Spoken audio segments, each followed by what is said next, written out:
बार एक व्यक्ति अपने रिश्तेदार से बहुत वर्षों बाद मिलता है। दोनों साथ बैठकर बहुत सी बातें करते हैं, अपना दुख सुख बातें करते हैं, जो घटनाएं घटित होती हैं उनके बारे में बातें करते हैं। अब वो बात करते करते दोनों के बीच एक छोटा सा झगड़ा हो जाता है। झगड़ा बहुत छोटा था, बट उस व्यक्ति को बहुत क्रोध आता था।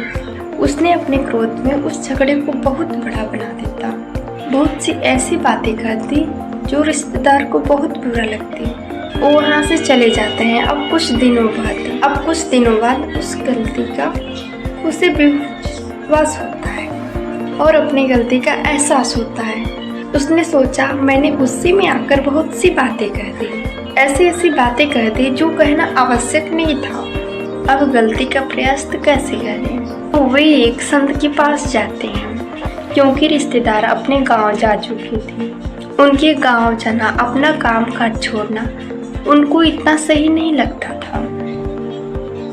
तो वे एक संत के पास जाकर कहते हैं कि ऐसा हुआ है, अब मुझे अपने गलती का प्रयासित करना है, तो मैं कैसे करूं?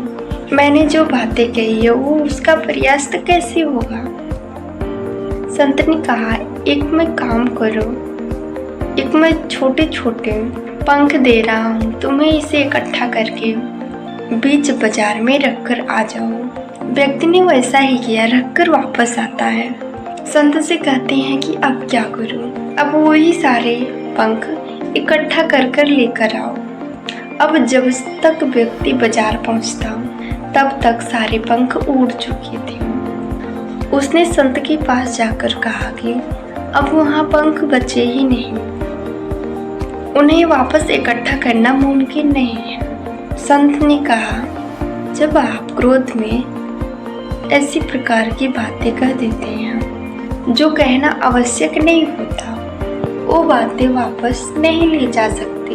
हम कई बार अपने क्रोध में, अपनी भावनाओं में इतने बह जाते हैं कि सामने वाले व्यक्ति के भावनाओं के बारे में कभी सोचते ही नहीं। इसीलिए कभी भी कुछ भी कहने से पहले 100 बार सोचना चाहिए। तो जो आप कहने जा रहे हैं, क्या आप उसे वापस ले सकते हैं?